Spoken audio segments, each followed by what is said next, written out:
Good morning, everyone, and thank you very much for joining me. This is the morning market review. It's Tuesday, and it's the 13th of June, 2023. My name is Russell Shaw, Senior Market Specialist at FXCM, and my email address rshaw@fxcm.com.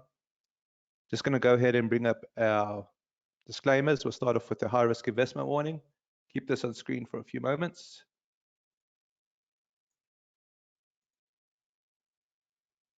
Hey, Howard. I'm very well, and hoping you're well too. Thank you very much for joining. Thank you for everyone that has signed in this morning. Much appreciated. All right, here's our market commentaries disclaimer.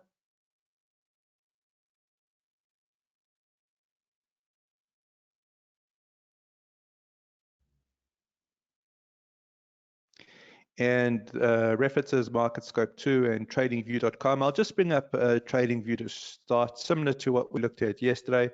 Just the fact of the matter is that the 2-year yield is shifting up. That's a good proxy for monetary policy. Why is it a good proxy for monetary policy? Because the short end of the curve tends to adjust to changes in the cost of capital very quickly. And we're not seeing the same adjustment up in the greenback. I think that's something that we've got to take note of. Either, I would suspect, either the 2-year yield has to start pushing down, which I find difficult to fathom at this particular point in monetary policy, or I would expect US dollar to start creeping up. But the divergence here, does seem to be a little bit abnormal. And what that effectively has done, it's put the US dollar in the sideways symmetrical triangle, and that's making trading for us very hard.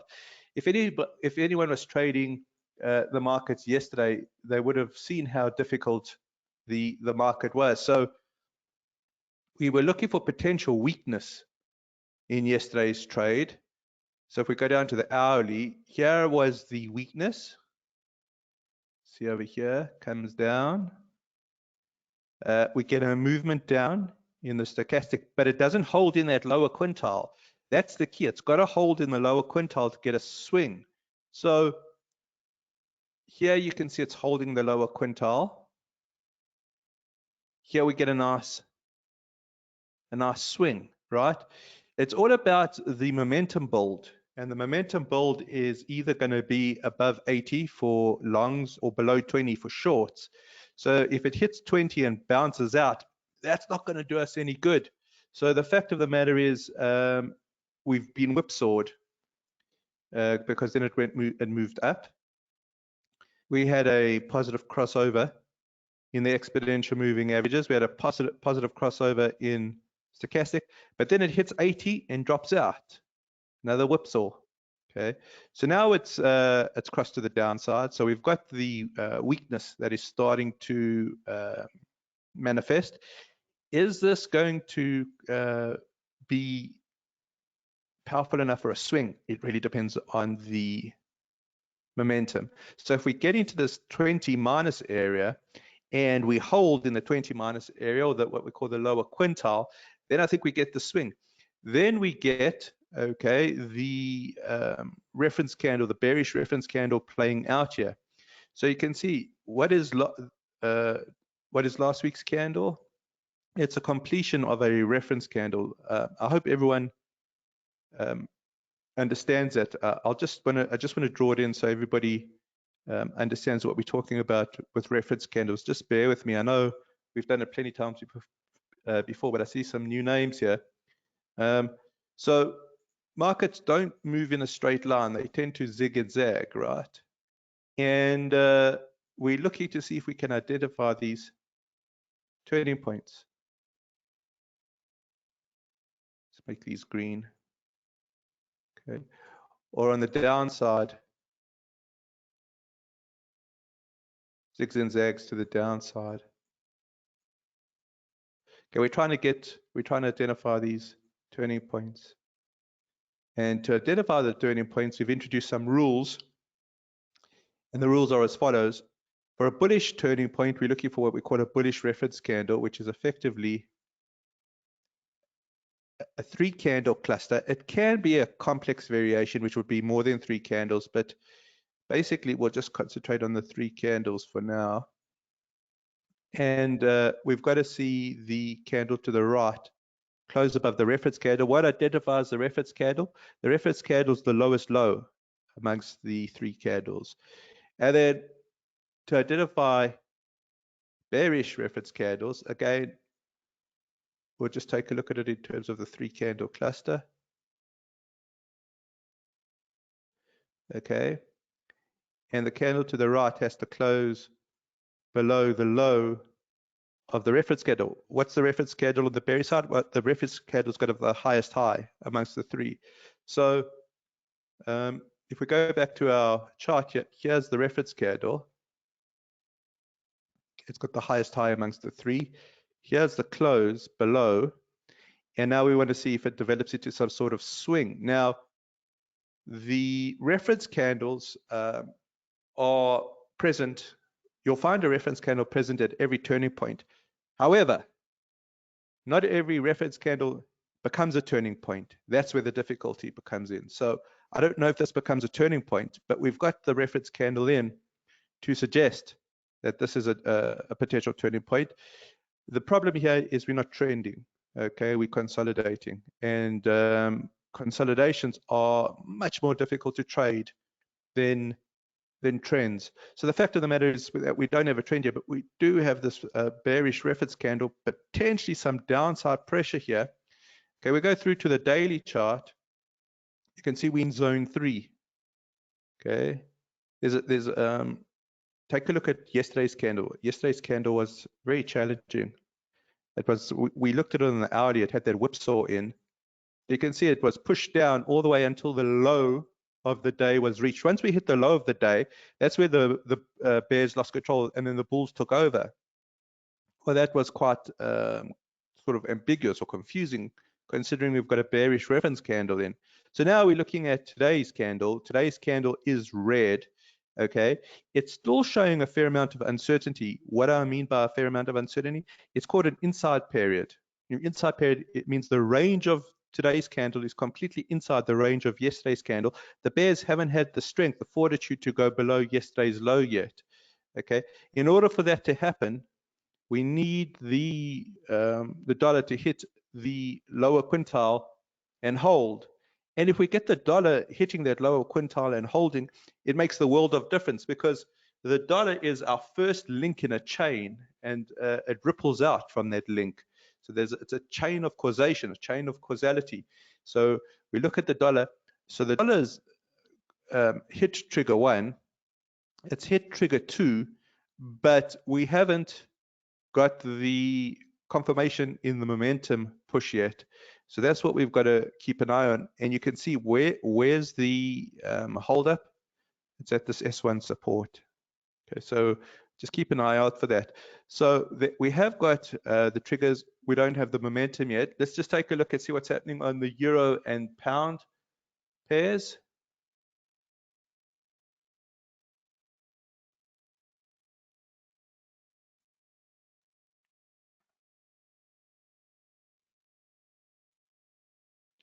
Okay, so this is interesting now, because we lacked the bullish reference candle here in the euro US dollar. Now it's only Tuesday, so I don't know where this weekly candle is going to end. We're only going to know its close of trade on Friday, right? But right now it is sort of the current close is above the reference candles required. So I've put the reference candles required close over here just to be a little bit more stringent. Here's the reference candle. This one's a complex reference candle because it's 4, not 3. 1, 2, 3, 4. And it looks as if the euro US dollar is getting the bullish reference candle. Take a look at that RSI. That RSI is looking to pop above 50. It needs to get above 50 and hold. And we need to get that reference candle in. Then we potentially get this higher trough. And what's subsequently happening is it's pushing the euro US dollar into zone 1, which was missing yesterday. If you remember yesterday, we said the euro was still in neutral, Well, now it's pushing into zone 1, so we'll keep an eye on it. The daily RSI is pushing above 50. Okay, if it holds above 50, take a look. So here it holds below 50. It holds below 50, and we get a downswing. Okay, now we're going to move to above 50. The question is, do we hold above 50?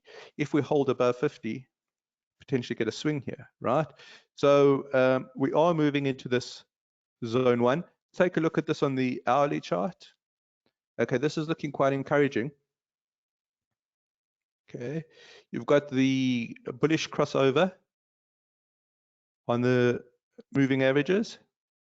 You've got the bullish crossover on the stochastic, and now you've got the stochastic pushing into the upper quintile. Now, if it holds that upper quintile, then we've got something to work with here. Now, what's the big story for today? The big story for today is inflation. CPI is coming out.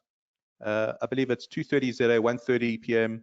UK, and that's going to move the markets. If we get inflation coming in lower than expected, I think the euro can move here. So there is some big news coming out today. So anybody that's looking to trade, just be very careful when the time comes for that inflation print to be released. All right, let's take a look at pound, see what's happening on the pound side of things.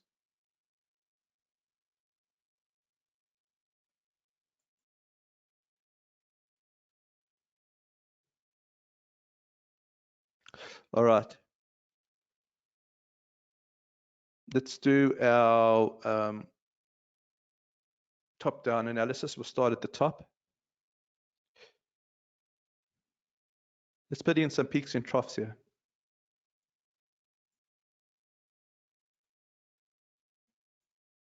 Let's put in our reference trough over here. Let's put in our reference peak over here. Once we've got the references in, here's our bullish reference candle. So and that completed last week, because it completed, we're going to put in HT here, higher trough, HT. And now we're looking for the next point, which would be the higher peak. What's happening with RSI? It's moving quite nicely between 50 and 80. Go through to the daily chart. The daily chart yesterday was quite a difficult day. It pulled back, okay, but it's in zone 1. The fact that it pulled back in zone 1, the fact that we had a bullish reference candle, and the fact that the RSI is above 50 suggests that the pullback need to be considered. So we had to look at support levels, okay, and what do we have here?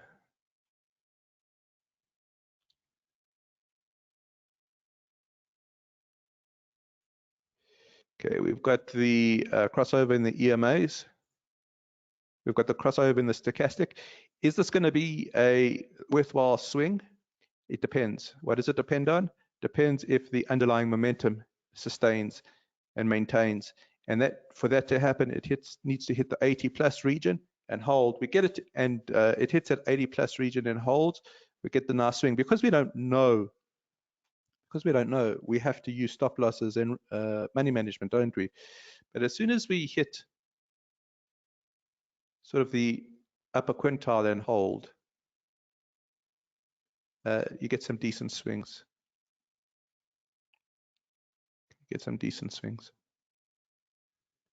All right, let's take a look at gold, see what's happening on the gold side of things, and then we'll start looking at some of the risk markets. Okay, so let's take a look at gold. Gold's quite challenging, as we saw yesterday. Let's see how it's evolved over the past 24 hours.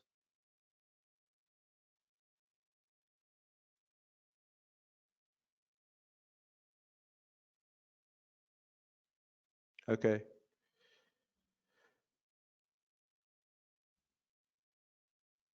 Let's start from the weekly.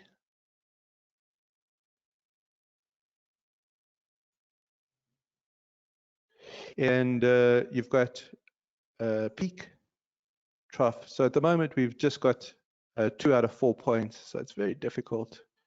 We don't have any reference candles here at the moment. We do have a positive momentum in terms of the RSI, but gee, I just wish there were more points here in terms of the peaks and troughs. Gurdeep has just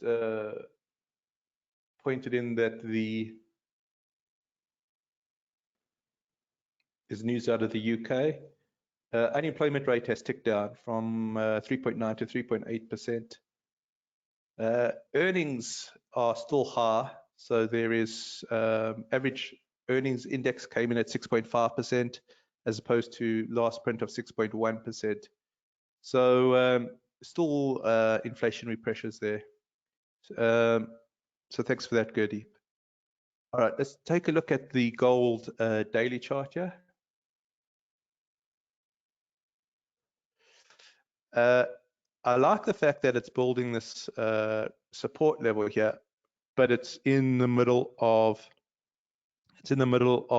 neutral. It's between the blues. What's interesting here is we're getting a squeeze. Okay, we're starting to get a squeeze on the Bollingers. So the fact that the Bollingers are starting to squeeze, I think that gold is getting ready to move. The question is it going to get ready to move up or down? I think that very much depends on the direction of the dollar.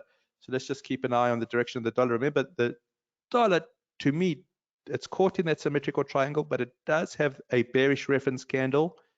So potentially gold getting set to move. What's the fundamental that potentially is going to move these instruments? Well, we've got CPI today. We've got the FOMC. Statement coming out tomorrow. Please be very careful when that CPI comes out today. All right, let's take a look at DAX just to end off.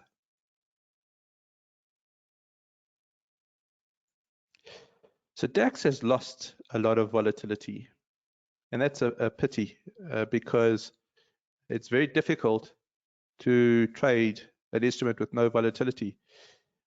What's interesting here is the interplay of the index with this trend line. A trend line doesn't it doesn't determine trend, but it does measure trend momentum.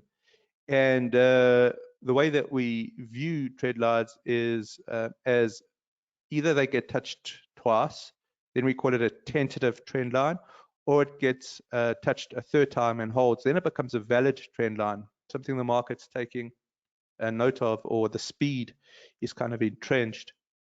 And you can see that there does seem to be some sort of movement up here on this trend line. That's quite interesting.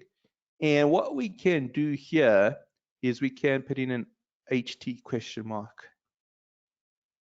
Okay, so all of a sudden, there is some nice movement on the DAX. Does it close above last week's high? If it closes above last week's high, then we can take the question mark out. We'll call it a higher trough.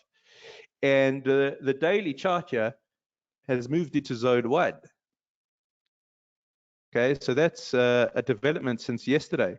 And you can see that the RSI is above 50. Okay, so if we go down to the hourly chart here was the cross. Here was the cross. And what's happening now, it's holding in the upper quintile. So the longer it holds in the upper quintile, the more legs it's going to have underneath it.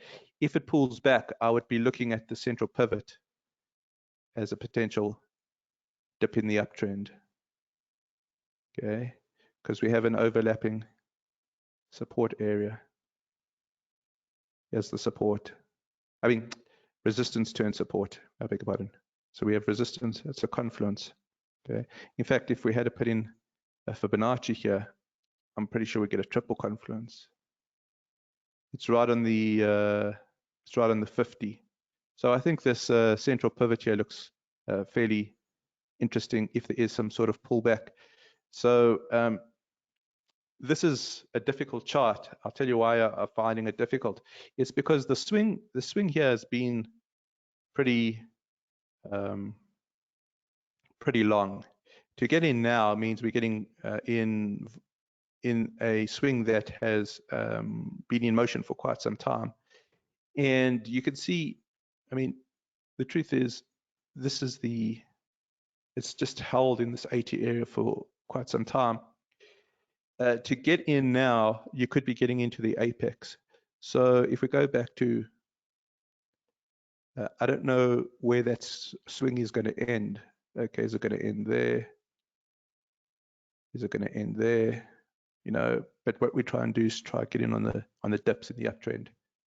So this is it's quite challenging because it's evolved.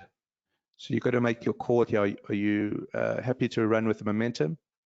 Or you're waiting for the dip in the uptrend? Any which way you decide, you must have a strategy regarding stop loss and risk management. Okay. Are there any other questions? Any other comments? Please go ahead and any other questions, any other comments, please go ahead, type those in. I'm just seeing if anything comes through.